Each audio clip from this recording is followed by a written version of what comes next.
Hello there. We should be live. Richard, can you hear me? I can indeed. Great stuff. Good to see you, Ken. I can see you in the background there. We are live. Thank you very much indeed. You are very welcome along to the webinar today.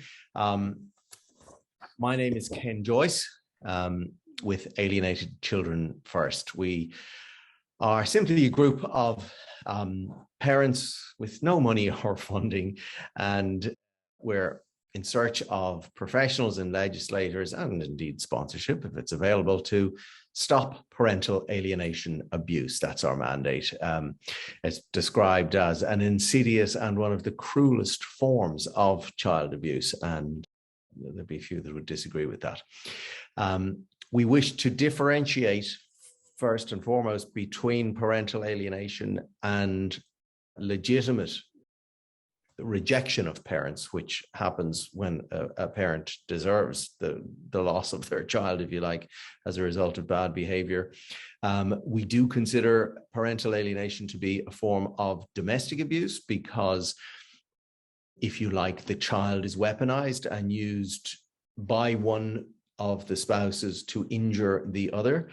And we believe it should be covered, therefore, under the domestic violence legislation. We abhor abuse against all victims, male and female, and there are just as many female victims of parental alienation as there are male.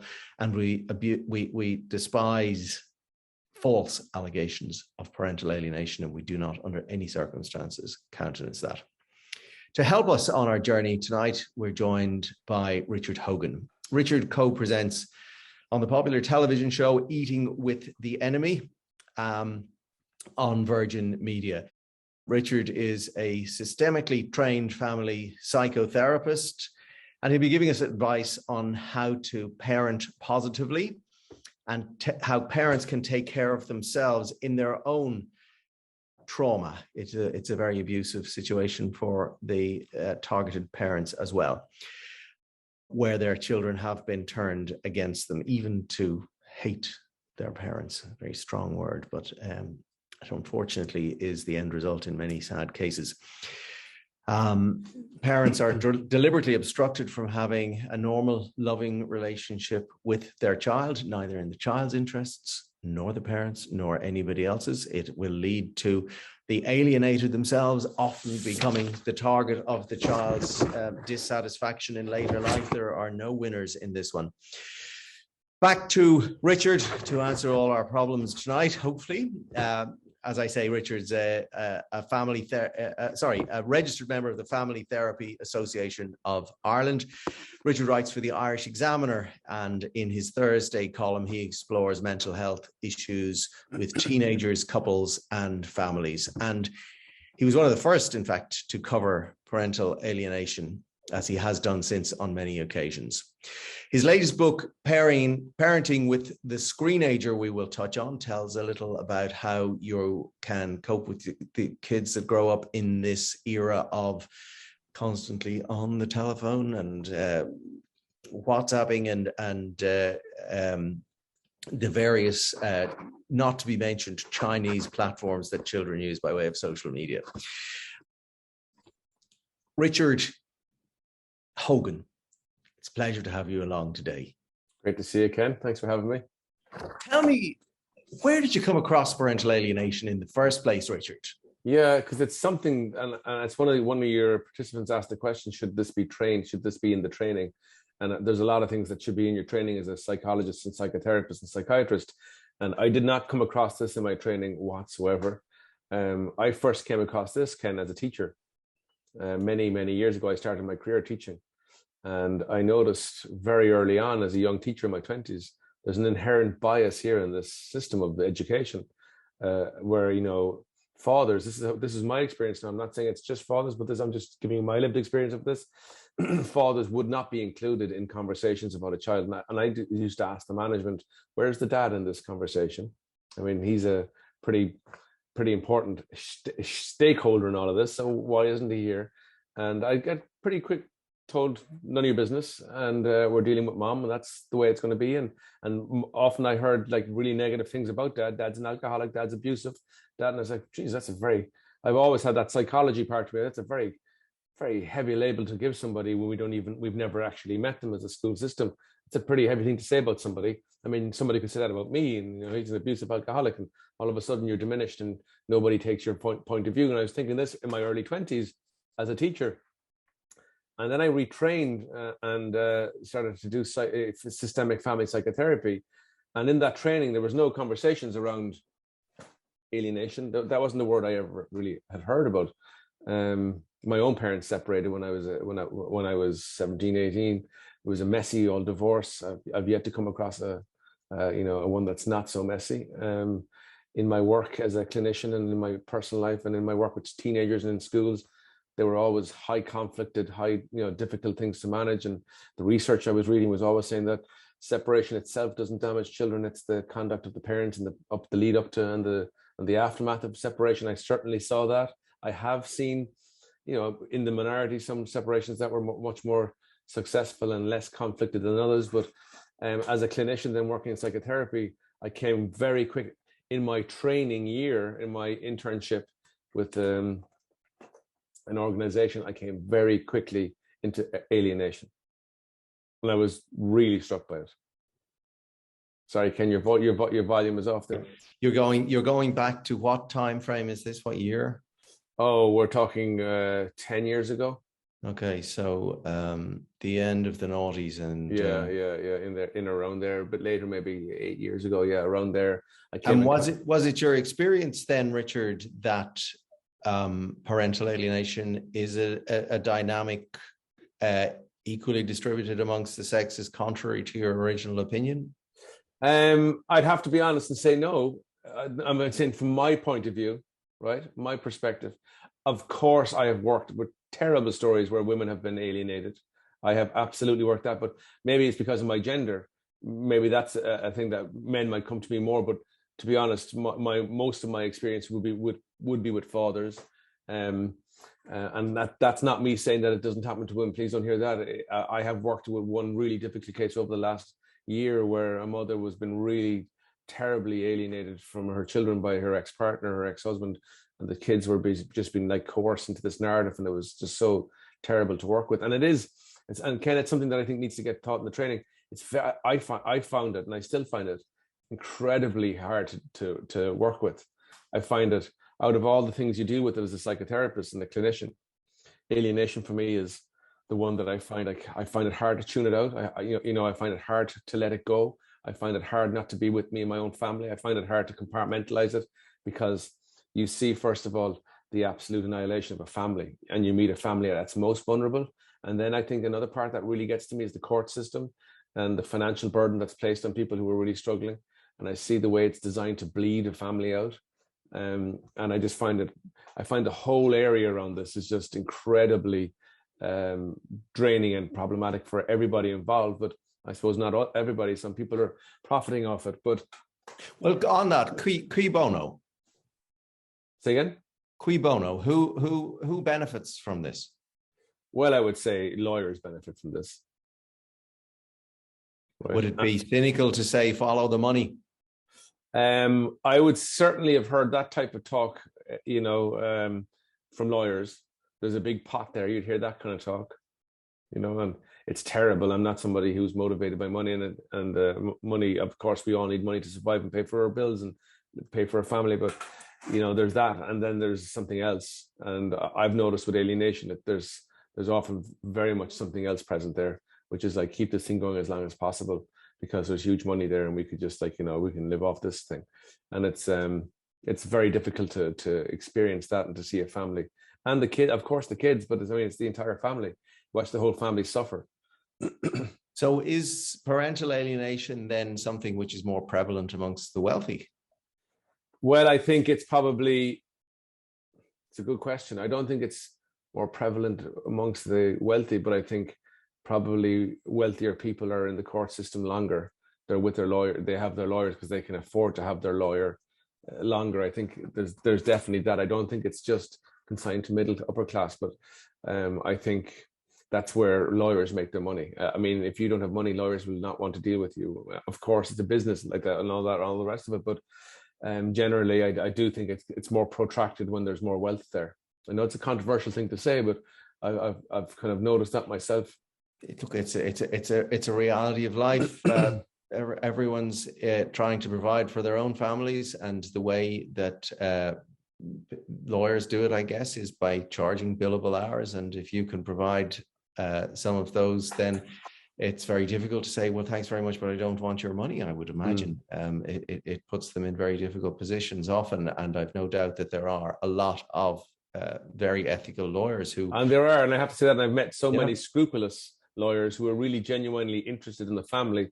And I would have had long conversations with them, for free, the two of us chatting for free just about the family, what's going on. So it's not every lawyer, but I'm saying my point is that I suppose I have seen the other side, the unscrupulous side, and I have seen that money can be a real motivator here.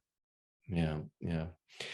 And the other thing that we touched on, just while we're on the whole area of the legal system, it has been suggested by some of our previous speakers, Richard, that an adversarial system being introduced into what is already, a cauldron of potential emotional explosion is not necessarily the smartest way to deal with things. What are your thoughts on that? Absolutely not. I mean, it's like pouring fuel over something that's already burning brightly, I think. And I think as well that my initial point is that therapists aren't trained in this.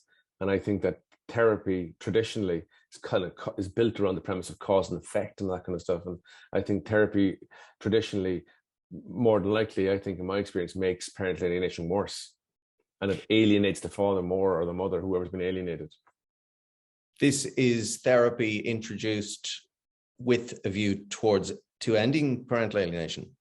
Well, just therapy that's introduced. The children might need court-ordered therapy. I often find that if the child is coming, if court-ordered therapy is mandated, and a child goes into a psychotherapist or a psychologist or a psychiatrist has no understanding of what this thing is and how nuanced it is and how complicated it is, and we're all designed around the voice of the child, and we listen to the voice of the child and take it as sacrosanct, and that the child thinks this about the dad, and dad has abused the child, or mom has been abusive and you're asking for. I think when you're not trained in this, you don't understand the nuances, you can further alienate the person who's been alienated. You can become, and I think a lot of alienators seek out therapy with young therapists, or therapists that they know they'll be able to, maneuver a little bit more than some other therapists. And I think it's designed. I think a lot of therapy is designed to get the therapist on side to write a report for them in the long run. And it starts off with we're all coming in as family therapy, but really there's an agenda there to get the therapist, align the therapist, and now get them to write something. And it further entrenches the position of the children and the alienator against the alienated. And it's devastating for the alienated, because now, on top of being alienated from their children and denied their right to love their child, and their child denied the right to love their once loving mother or father, you've got now a service coming in saying, yeah, no, this person is an abuser, this person is it. It's an incredibly powerful narrative now that's been created. And it's false. Of course. So tell me that in the court system, if they order the introduction of a psychotherapist or a psychologist, it's under one of these Section 47 assessments in Ireland. Yeah, Section 32 or 47. Yeah. What are the qualifications required by the court for someone to undertake such an assessment? Do you know, just in terms of what interesting that you say that, because Family Therapy Association has pulled out of doing them now. Why is that? I don't know, but we got an email to say that the FTAI is reviewing it and is recommending to its members not to be involved in Section 47s or Section 32s, which is an interesting development, I suppose. Would you care to hypothesize on what might be the reason for that? I don't know. I don't know. I wouldn't if I were you, but no, I don't know. But and I would say, I'm a systems trained psychotherapist. That's what family therapy is. If not that person, who is the person to do it? If you're not, if you're trained in systems and it's a really complicated thing that I studied, systems theory. Who then? I mean, so a normal psychotherapist, not someone who's not trained in systems and understands the complexity of organizations and how organizations often at times operate to maintain homeostasis? If not that person, who? And so it's an interesting development. I don't know, I don't want to speculate, but it's... Well, it might, and hopefully it will then, by the sound of things, be a positive step if it leads to a requirement within the... Well, I'm hoping that the heads of family therapy are thinking this is a really complicated thing, and we haven't trained our our members to be able to do this, because if you get it wrong, the stakes are really high, Ken. As we all know, the stakes are really high here. So it's like going to brain surgery and kind of like, well, we never did this part of the brain surgery here in our module here for medicine. I mean, that's not the right person to be doing that really complicated thing. So hopefully my hypothesis might be that they realize all of a sudden that this is not something that we should be entering into lightly, and you need that training to be able to do it properly. That's what I would hope. What would that training be, Richard? What kind of therapeutic qualifications would one need to be able to accurately identify? Well, I think you'd need to have a module as a part of your training, where someone like myself and say Brian might come in, and you might bring in someone like... This is Brian O'Sullivan. Yeah, people who've worked in this field, and you talk about the nuances of it and how complicated it is, and signs to look for, in the metrics of, what are the signs of alienation as in relation to like normative estrangement, and how do you spot that? And sorry, just for those that are not absolutely familiar with parental alienation, normative estrangement, you give a definition for it there. Yeah, normative estrangement is, like you said a minute ago, children do reject their parents, because, as you said, parents are rightly so. And I've met and I've worked with many families where the father, our mother, has been rejected because of terrible neglect or abuse or bullying, and that's normative estrangement. A child rejects their father or mother because to be around that person was too problematic for them, and it was too difficult for them to manage, so they've rejected their parent. And that happens, of course, because sometimes parents deserve to be rejected, and that's different. And understanding the difference and the nuances between that and a parent who was loving, and all they want to do is be allowed their opportunity to nurture and care for and to love their children, that's a different thing. And when a child makes an accusation against a father or a mother, how to understand the nuances of what that could be, and what kind of questions that you'd elucidate there to, maybe to get into that, and what signs to see, and I think it's a really important thing. Like, I had a child one time said to me, I was asking them why they were rejecting their father, and she said to me, "No, Richard, my dad never changed my nappy." And she remembers that. And I said to her, and how would you remember that? I said, it's gentler than that now, softer than that, or a few questions into it. And I saw the light bulb kind of going on. Actually, that's what Mom told me. Maybe that's something that I don't. That's what age children don't have critical thinking capabilities, really, do they? Well, what age is it that typically a child will realize, hold on a second here, I've been alienated? Oh, not till into early adulthood. So what's that? 17, 18, 19, 20. The brain doesn't stop developing until about 25, but abstraction, that kind of stuff up in the neocortex, all that stuff for analysis develops quite rapidly from about 15 to about 20. And so you'd often see, as you said yourself there, the alienated or the alienator becoming alienated when the child hits their adulthood, because all of a sudden they have this abstract, hang on, Dad, actually, your mom never did anything to me. How could I have said that about them? And all of a sudden you get that rationale part of the brain working, kind of going. And then presumably the child really becomes a victim as well, because they've got all that guilt to live with. That's what I always say about this. This is total war. It's high stakes stuff. And your hatred for somebody is blinding you to all that's good and nurturing. And, you're willing to scorched earth stuff. You're willing to destroy all that's wholesome in your pursuit of, and it mightn't even be conscious. In the severe cases, it's very conscious, to destroy everything. So take me inside the mind of an alienator. Are we talking, borderline personality issues? Are we talking about narcissistic tendencies, or are we talking full-blown, psychopath, sociopath type? Yeah, in my experience, I've worked with many families and many people who are alienating and who are alienated. And the alienators across the spectrum, if I was to look at them, generally a very low differentiation of self, right? So in that psychological terms, for kind of a very low maturation, very poor development, can't separate themselves out from their children. They're attached to their children. And also what I've noticed is, it's a hard thing to phrase without using psychology, but what I've noticed with parents who alienate, it's like, I suppose the word I would use is immature. I mean, and that sounds really a weak way to express it, but incredibly driven around one idea, which is revenge. Generally, revenge is the thing. Or again, it's an issue of power. Maybe in the relationship they didn't feel so powerful, and this is their way of exerting power now, and it's ultimate power. Surely any parent, though, with a modicum of intelligence would understand, I suppose, that psychology 101 suggests that hating somebody else only injures you, and there is nothing positive to be gained from it. It's a human emotion from the lizard brain, if you like. Is that but if you want to make someone suffer, if you think, so tell me about that, though. Wanting to make someone suffer. If you think what pleasure comes from wanting to make somebody suffer? If you think in the classical sense, right? I don't know if you've ever read the story Medea. Abbreviated version, please. Yeah, Medea. Someone just wrote in there, revenge is a big motivator. But Medea's husband Jason runs off with a younger girl. It's the archetypal story, right? He's a young guy trying to make it in the Senate and all the rest of it. He runs off with a younger girl, and Medea is distraught.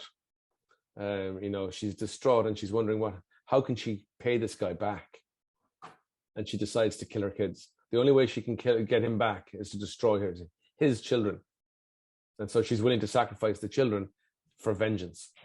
But they're her children too, presumably. Yeah, but it's just she's consumed by the idea. It's like that Yates line in Easter 16, a heart that's around one idea too long turns to a stone. And it's like, I think that happens with alienation, that someone gets so consumed with the idea. And I think it's around power. You left me, or you walked out me, or, you were dominant in this relationship. As she perceives it, or he perceives it, I'm going to show you how much power I have, and I'm going to destroy your relationship with your killer. I mean, you're saying to me, how could somebody, be so vindictive, I suppose is the word. Well, honestly, the way I see it is there's incredible pain. It's hurt. It's incredible hurt.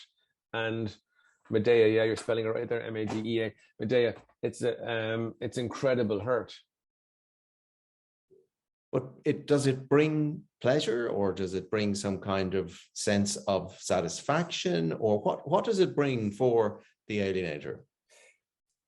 I really think it's power, because I'll tell you, I think it's a sense of power and control over somebody's emotions. That's a very powerful thing to have, Ken.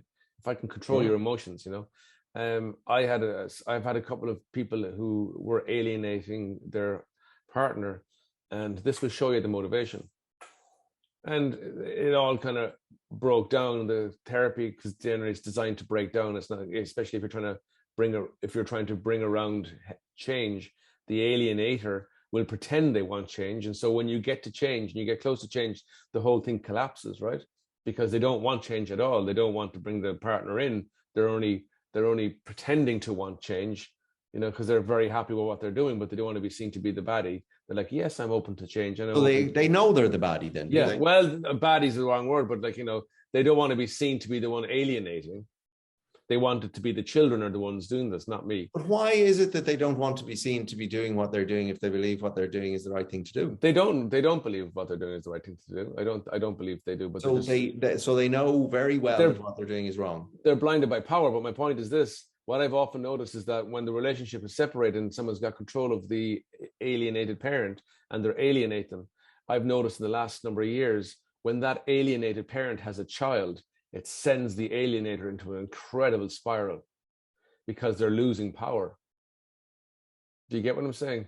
And I've heard some of the people that have come to us have also said that, we were divorced. I won't say amicably, but there was no real problem until I met my girlfriend, Yeah. or I met my new boyfriend. And the next thing is, the scorched earth. Yeah, it's scorched earth. It's designed. I mean, those kind of moments really illuminate what's going on with parental alienation. When you see for a moment, because people are all like, I'm only here to help the children, and yourself, if you're trained and you're well experienced in this, that this is, you're trying to work with the alienator, you're trying to help them because they do need help. That's the reality. And I don't look at them as the baddie. I just look at them as people who are, in the lower cases, misguided in their hatred. In the more extreme, they're just incredibly vindictive, and maybe personality disorders at times. I would have seen that, definitely, and narcissism. I would have seen that in there for sure. But more often than not, low differential of self, low sense of self, just ideas of power, ideas of control, and really ideas of like, you made me feel this, I'm going to make you feel that. Okay.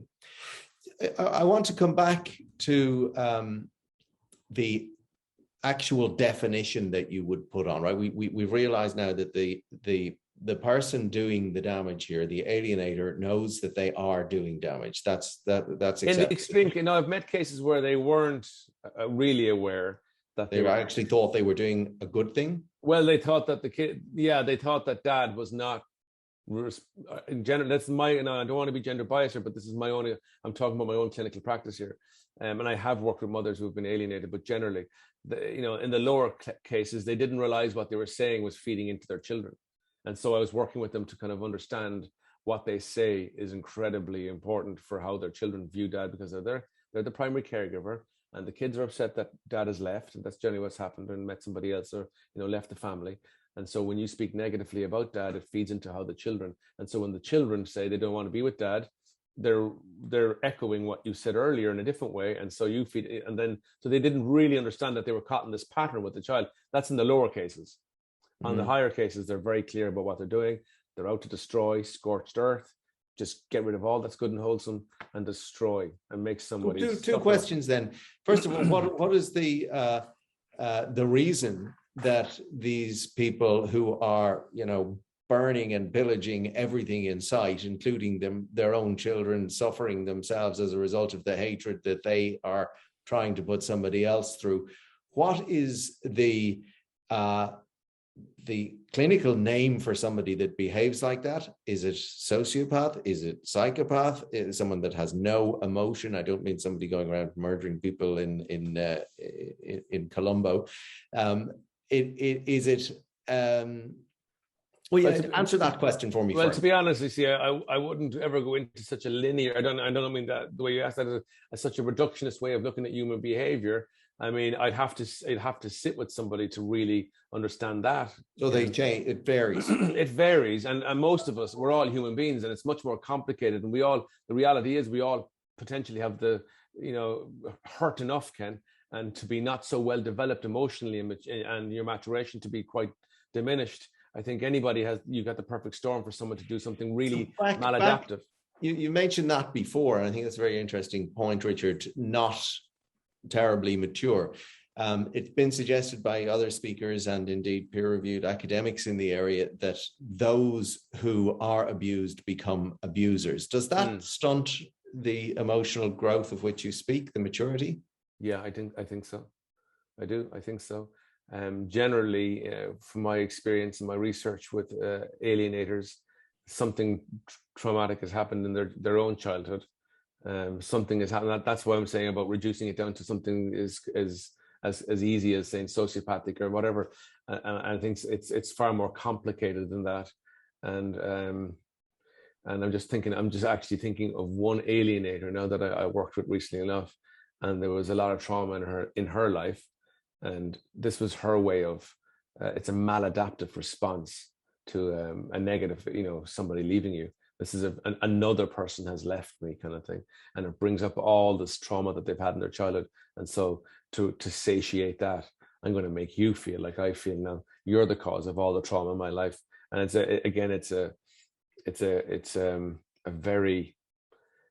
a very immature way, you might say. It might be a misnomer to say immature, but it lacks insight in how to because you're hurting your children. The biggest people you're hurting is you're causing lifelong suffering for the things you love the most, which is your children.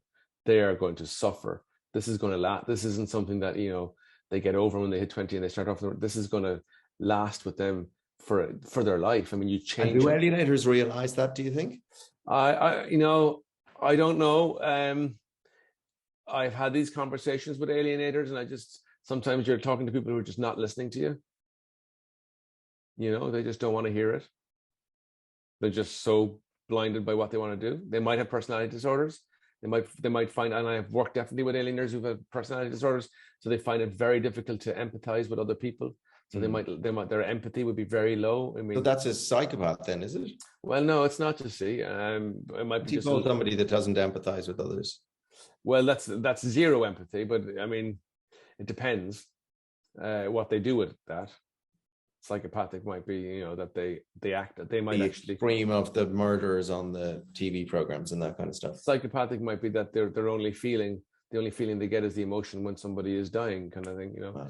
But so I would try to stay away from that kind of idea. But again, you're talking about real human beings who are damaged. And as we've discussed already, Richard, oftentimes people who are injured themselves, perhaps in their own childhood.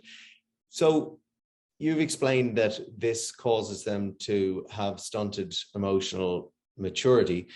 Is it the case that they believe that what they grew up with is normal, and therefore it is normal behavior what they are now doing by replicating the same thing?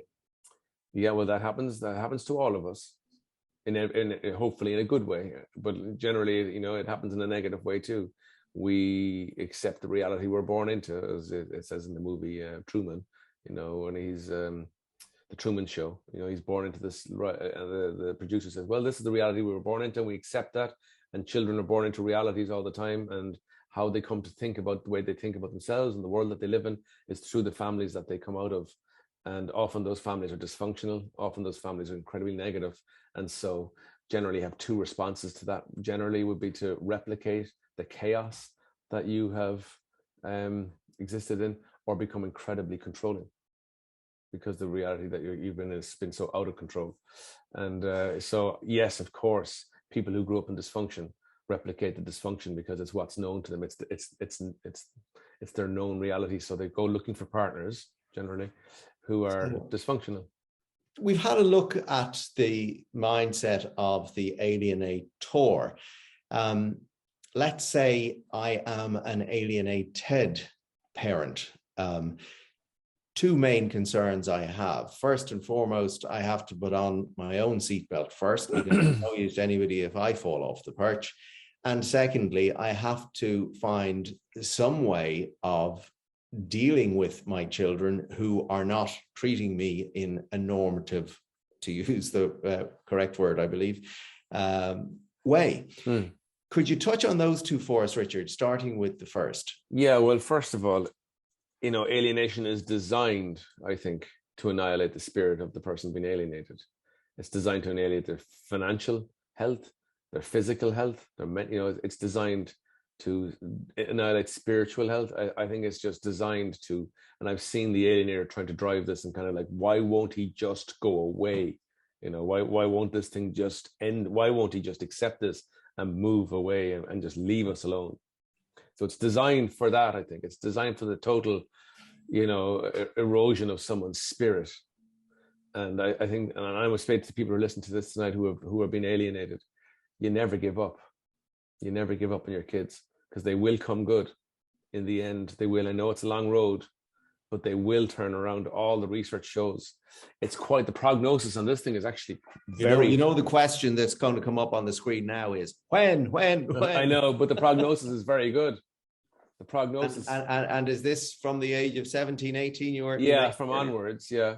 When your primary caregiver hasn't got so much control over you, and when you rely more on your peer group and you start to move away from them, and you begin to develop parts of your brain that weren't developed in your, you know, early teens and all that kind of stuff. You do develop ability to think in an abstract way.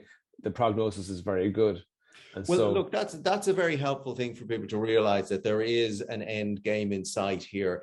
I will come back to the issue of how do I behave in the meantime to make sure I don't exacerbate this situation and ensure that my child does come back to me eventually. But in the meantime, I touched earlier on the idea of putting your own seatbelt on first.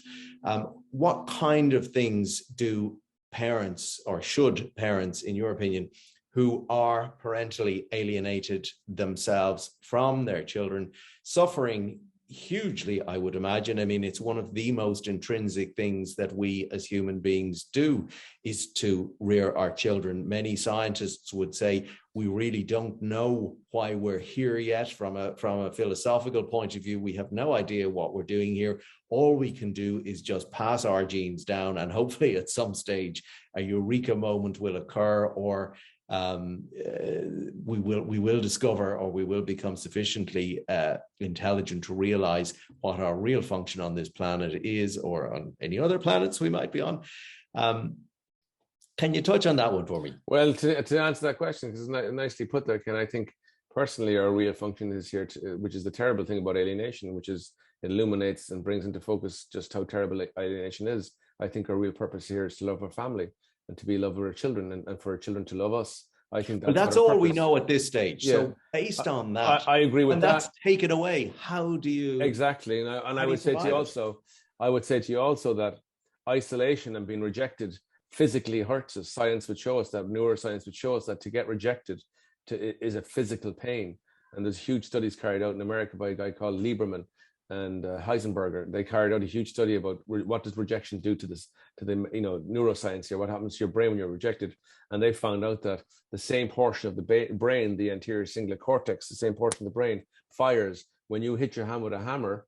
That fires the dorsal portion of the anterior cingulate cortex. So when you get rejected, they found that is the same part of the brain that fires. So you physically feel it. So when you're being alienated, it's a physical thing. You're sick. You feel incredibly low, because it comes from our evolutionary past. To be outside our tribe when we were starting off on this human journey would have meant certain death. And so we developed a warning system to say, like, you're being rejected, get back into your group. Now, what happens when your child does it to you? It's an incredibly profound and terribly scarring thing to experience for your psyche, for you, who you are, for how you think, for how you see the world, optimism and all those things, and resilience. It's incredibly deleterious to all those big things that make us feel well and good. It destroys all those things. To think that the child that you love and the child that once loved you is now rejecting you and saying terrible things about you. I can't think of a worse thing for someone to experience. I mean, a death of a child is incredibly difficult. I think being alienated by your child is incredibly difficult. I think it's an incredible thing for someone to go through, and I don't think there's enough about it. Mental health speaking in the training and in the literature, the impact of what it does to somebody. I've seen it. I have seen it firsthand working in my clinic. I've seen it working in schools. I've seen it across the board. I met it in America this year when I was over carrying out some research in America. I met alienated parents coming to me because they'd read something I'd written, and when I was in America, they were Zooming me to come and talk to me because they liked what I was talking about. And that's because people are being incredibly damaged by what's happening to them. And so it has a massive impact, Ken. I mean, people have died because of this thing. That's the reality. Died from suicide. Absolutely. It has killed people. There's no doubt about it. Being alienated from your children has killed people. There's absolute, I say that 100%. It's just, and it's designed to, I think, destroy the soul. And that's why you have to push back against it as a parent when you're in the darkest moments, and when you're most alienated and you're absolutely isolated. You have to start bringing small things into your life that will allow you to make bigger changes. It's really important. Take us down that avenue then. Things that you need to change, small changes. Right, small changes. Giving us hope that when they're 18, things will start to change. And if you play your cards right between now and then, they will come back and you will have that loving relationship. In the meantime, how do you take care of yourself? No, that's a really important thing. And you have to always be looking at the empirical evidence of your life. And you have to look at, what at times in the middle of all this, you might find moments where you feel good, a little bit of levity, feel a bit better. always, I would say, look at the empirical evidence. When you feel that there, have a look, what's happening in my life currently? What am I doing right now? That's actually allowing me to kind of feel a little bit of relief from this thing and have some joy in my life. And I would say, just do more of that. I know it sounds very basic, but look, write it down. What's happening? Generally, I'd say you're connected to your friends. So just to define empirical evidence for us. Like that moment where you're, let's just say I'm out with my friends and all of a sudden I'm kind of going, I'm feeling kind of good.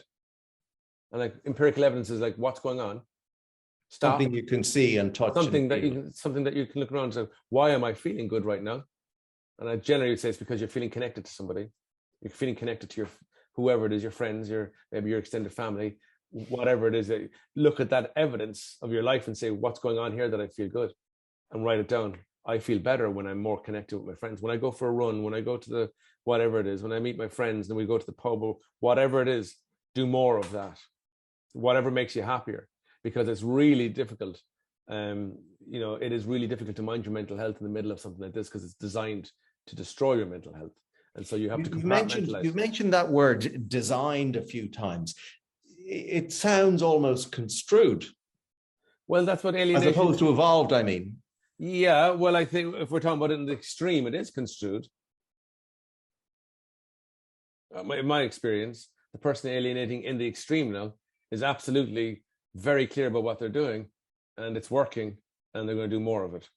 And you touched earlier on the pain of parental alienation, and you correlated that to the death of a child. Have you... I suppose most people would consider the death of one's own child to be, pretty well up there in terms of the worst thing that can happen to you in life. Does parental alienation come close to that? I'm not diminishing, a child, someone's experience with a child dying, but I think I've seen it. To be honest, if I'm being honest, I think I've seen it because it's like, the way I would describe it, it's often very difficult for children who come out of high separation. They're often jealous of when they hear their friend's father dying, and all the family laments the death of this wonderful father. That's often a very hard thing for someone who's come out of a very conflicted separation, who hates their father because he was very abusive to them. That's a very difficult thing for them to experience, but they have to live with it all the time. And there's no kind of healthy grieving process. It's murky stuff. You know what I mean? When someone... No, I'd like you to take us down that path a little bit more. That's fascinating. So a child who has been parentally alienated will lament somebody else's father passing away. That father is loved. Have I understood correctly? No, I'm saying that you asked me, is this comparable to losing a child? Yes. And I'm saying, well, it's more protracted.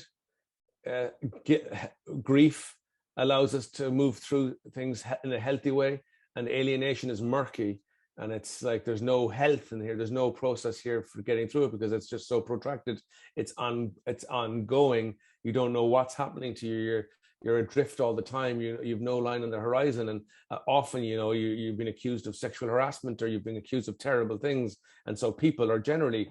when someone says something, that's the terrible thing about our culture and cancel culture and all that. I don't want to be anywhere near this guy because there's allegations here that he inappropriately touched his children, and God, who knows what's going on there. And So what happened with that?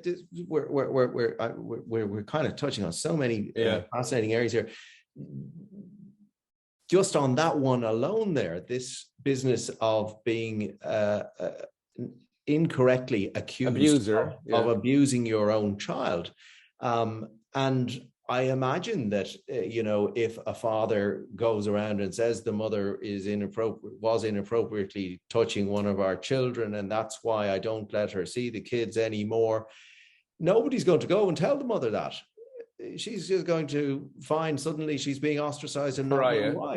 And she can't. What can she do to ameliorate that situation? Well, the only way you have to go is to the police. And to your lawyers. And defamation of character is a very serious thing, and you need to get, But I suppose the thing is that you suffer that in silence because you're terrified that it could stick, especially in our culture. Cancel culture. That someone says something, then you're destroyed, and that's it. Your reputation damage is so great. No smoke without fire. Exactly. The old Irish way. There must be something going on there. And I would say never allow that to exist, and never allow yourself to suffer that in silence. and fight against that. But if I mean, I have come across people who have had such allegations made against them, and they say that when they go to their solicitor or the Gardaí, they are told, well, you find me one witness who will testify that your husband or your wife said that about you, and we will sort it out for you. But of course, everyone that you ask would say, oh, I don't want to be involved. And that's presuming they've told you in the first place, and they don't just, keep you at arm's length. So it seems a particularly insidious thing to do to somebody. Well, it's exactly. I mean, it's malice. Like it's just. I think you're verging on to say that your partner sexually harassed your children. Your screen has frozen there, Richard. I don't know if you can still hear me. I can hear you. Can you hear me? Hello? Can you hear me?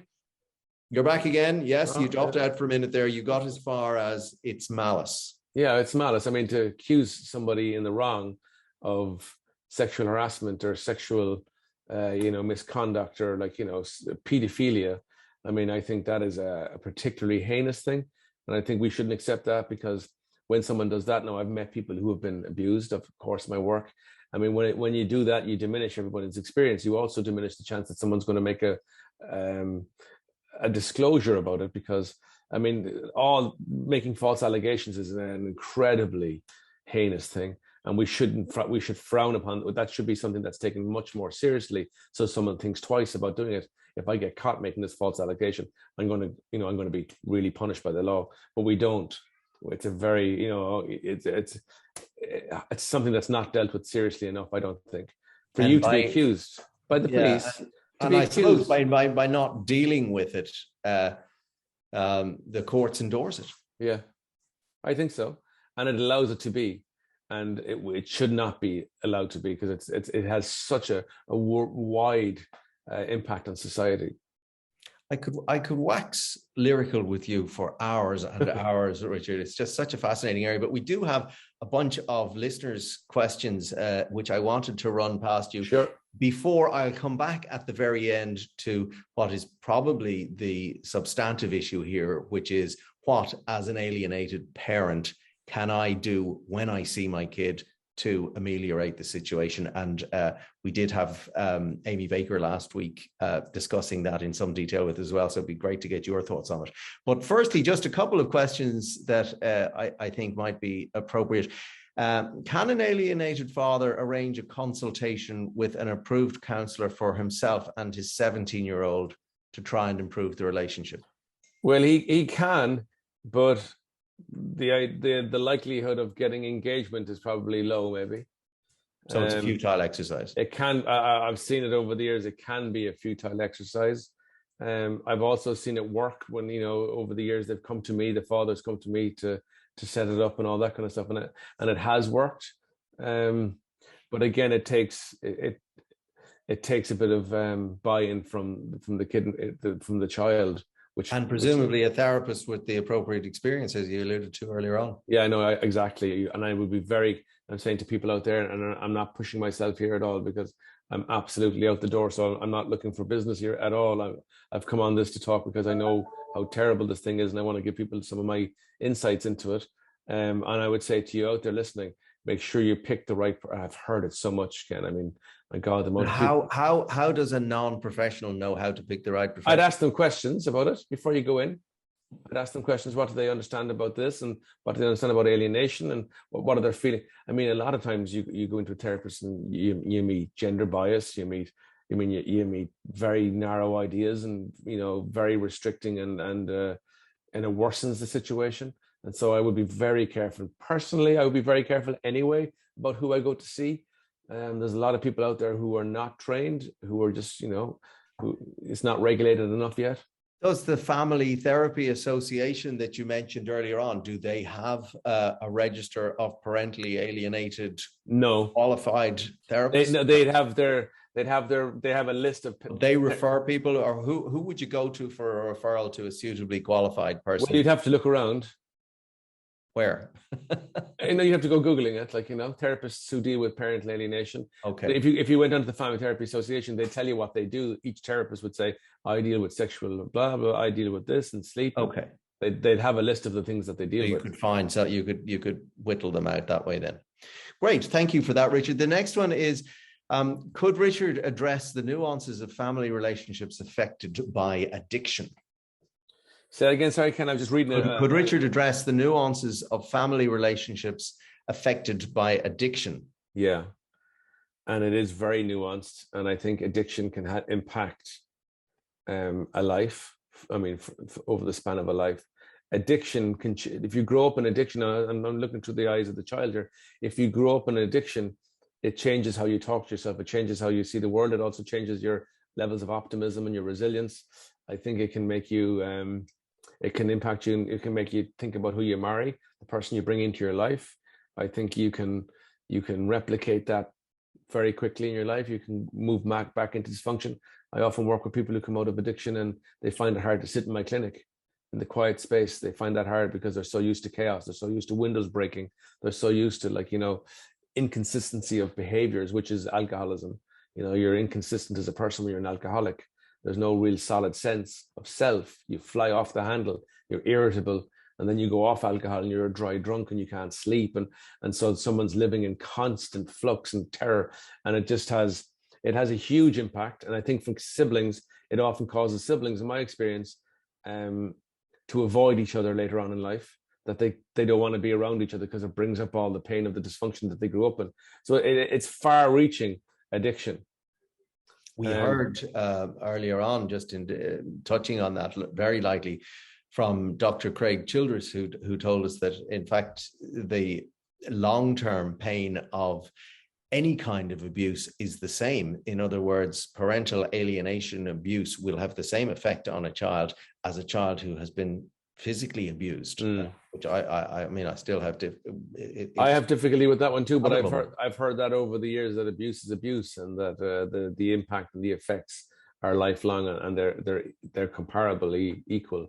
Would you take issue with that, Richard? I suppose I have worked with sexual abuse now. I would see that as something that, you know, can, it's hard to compare, I suppose, but apples with apples. Yeah.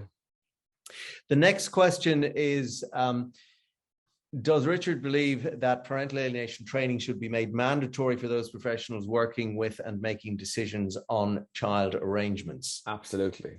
It's shocking to me that it's not.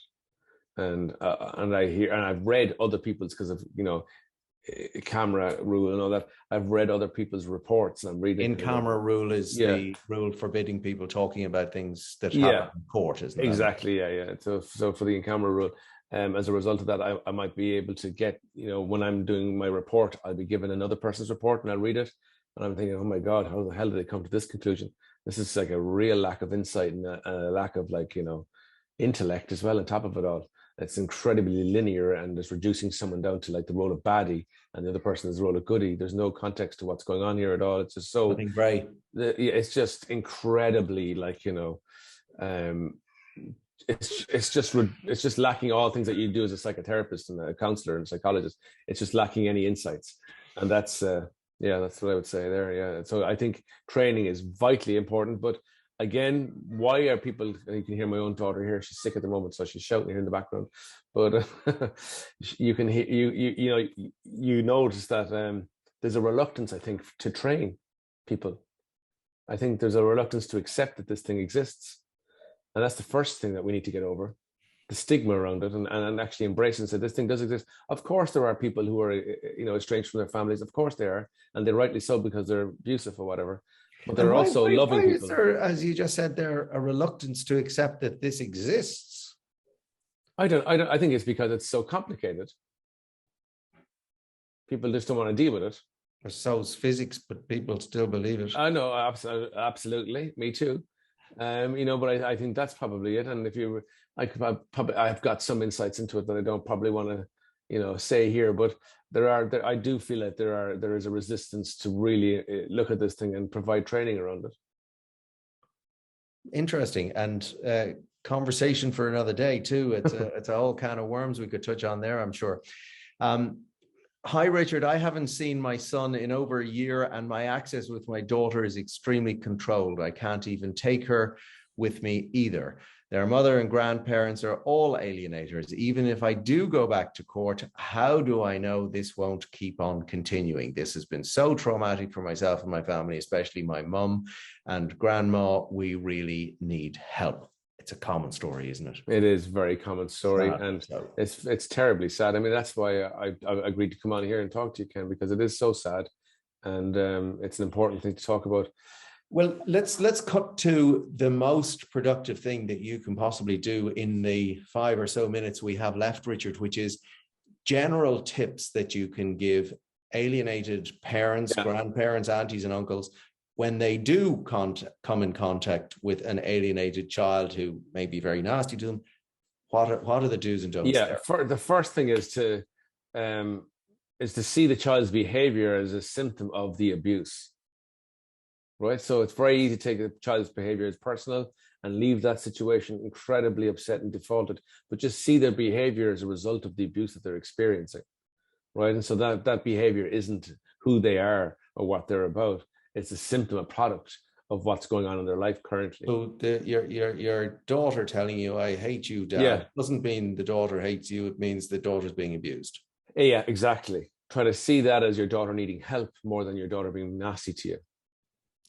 And adopt presumably a helpful tone towards. See, where parents make mistakes is they kind of start saying, "Well, mom or dad, whoever's alienating, mom and dad are sick and they're twisted," and you're talking about their caregiver, their primary caregiver, and everything. 50% of who they are. Yeah, and 50% of who they are, and everything in that child's body is designed to be cared for. I mean, that's the first reason that we know why we have this alarm system, why our brains are so complicated. It's not to make us wealthy, it's to make us survive, and so they need to survive when they're in that very primitive state at that point, because their world is so topsy-turvy, what's going on. So they're going to support the person who's their caregiver.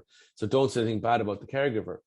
I would introduce ideas about helping them to see things in a more abstract way. Perhaps I'm not you might be hearing bad things about dad or me or whoever, mom or whatever. I'd love you to try to keep an open mind. That's the kind of stuff I would say. And I would always be driving home my love for the child. I love you. And then, you mightn't get so much access. I would always say to parents, write to them, leave a paper trail. That's an intentional thing, I know, but leave a paper trail. And so when they come back to it, for the courts or for the kid? No, well, for everything. But ultimately, I'm thinking about the kid. In the end, when they come back to you, what you don't want your child to say to you is, "Why did you walk away? I was clearly being abused there. Why did you give up? Why didn't you fight for me?"